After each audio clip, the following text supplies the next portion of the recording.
আসসালামু আলাইকুম এভরিওয়ান। এই পৃথিবী বড় অদ্ভুত একটা গ্রহ।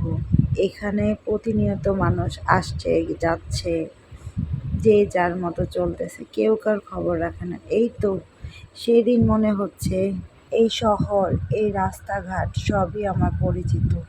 এই শহরের মানুষগুলো আমার কত না আপন, কিন্তু সময়ের পরিবর্তনের সাথে সাথে মানুষগুলো, রাস্তাঘাটগুলো সবই যেন খুব অচেনা।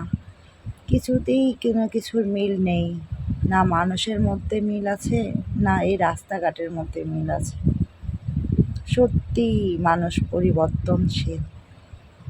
সময় সব কিছু বদলে দেয়। চেনা মানুষগুলো জীবন চক্রের সাথে সাথে কেমন অচেনা হয়ে যায়, আর অচেনা কিছু মানুষ আবার নতুন করে আপন হয়। সবাই ভালো থাকবেন। একটু ইমোশনাল হয়ে গেলাম আজকে। আল্লাহ হাফেজ।